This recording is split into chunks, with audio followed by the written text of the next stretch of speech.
At first, I assumed that I would really like Final Fantasy XV Pocket Edition a lot more than even the original game. It has an art aesthetic that's somewhat comparable to the games I played in the 90s. I still get that. I love the graphics, and the game presentation is very good overall. They kept the voice and music tracks from the original game and mostly just changed the presentation of the world and characters. There are a few notable differences, however, that I realized make this game a lot less fun to play than I had previously anticipated. Let me just be clear, I love the idea of demaking a high-budget game. I've enjoyed myself thoroughly lately playing games like Golf Story, Stardew Valley, the Project Octopath demo, Owlboy, and other modern games that aren't prioritizing graphical power and are just emphasizing the gameplay or story aspects of a game. This leads me to believe that a demake that simplifies the visual presentation of a game, but retains much of the depth in story and gameplay, would be an absolute blast to experience. The only issue is, it's hard to imagine a demake like that landing anywhere other than a smartphone. It's hard to see why else a developer would demake their own game. Props to Square Enix for doing this, so let's just jump into the details. The pacing of the story is shorter. A lot shorter. They mostly accomplish this by cutting out side quests, which I have mixed feelings about. I'm not too huge a fan of the way that side quests were done in 15 per se, but to cut them out entirely felt a bit wrong. After doing Cindy's request at the auto repair shop, for example, I tried to find my way into the diner to talk to the owner and get some more info.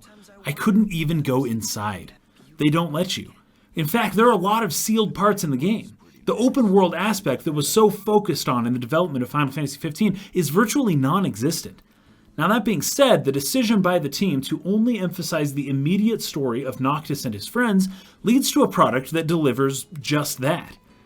They may not have focused on gameplay, side quests, visual appeal, animation, especially the mouths, or exploration, but they did retain the emphasis that the game originally placed on the characters, their relationship, and the story. When accounting for what they intended to accomplish with this game when they set out, they did a remarkable job. It still feels like Final Fantasy XV. I feel they could have taken this a step further and done a bit more. I mean, their mouths don't even animate. They just look at each other blankly and dialogue comes out. But apparently that's not what they set out to do here. The battle system goes as follows. Noct will auto-attack, so no need to really do anything there. The player mostly just switches between weapons, picking occasional enemies to warp strike if they're too far away, keeps track of the party's health by using potions and other items, and waits for that dodge icon to appear to minimize damage taken.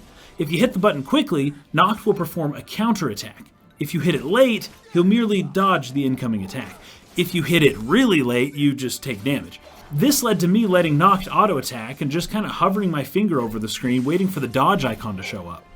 It wasn't the most engaging battle system, but it's still a bit of an improvement over other phone games I've played. If they wanted to really make this game the demake it could have and should have been from the get-go, they should have implemented a turn-based battle system. It would have fit well on the phone format and would have given me another reason to get into it, but I digress. It is what it is, and it's not terrible, but it's really not all that fun or engaging either. It's a much simpler version than the original. The only reason that's a problem is because the original game already had a pretty simple battle system to begin with.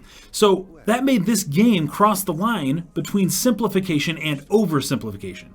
Even outside of the battles, I spent most of my time looking for shining spots on the ground or breaking open boxes and dirt mounds to find random items and treasures. There wasn't much of an emphasis placed on exploration, talking to people, or figuring things out on your own. There's an arrow underneath Noctis that tells you where to go at all times. Just go there, touch the shiny things, and let your character auto-battle while waiting for the dodge symbol to show up.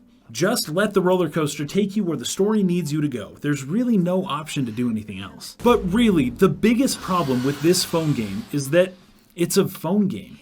And phone games are just not very good.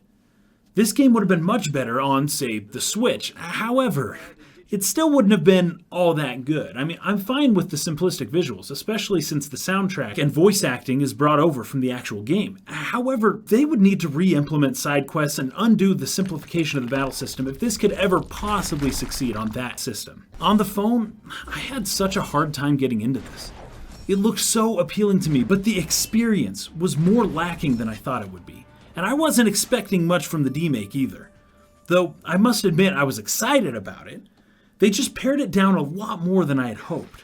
I'm still a fan of demakes, but now I'm a little more convinced that phones are not the ideal platform for them. Phones have given demakes a perfect market, but I hope that these types of games can get carried well beyond the mobile marketplace and eventually find their way to hardware that was actually meant to play games. That being said, I can't recommend spending $20 to play this version of the game. I'll say it right now. I can't recommend it. That doesn't mean it's not right for you. That doesn't mean you won't enjoy it. But I can't recommend it. And I'm somebody who went into this really hoping that I would like it. And it's not that I didn't like it, but that it's not worth the money that it costs. I'm sorry. Thanks for watching, guys. We'll see you next time.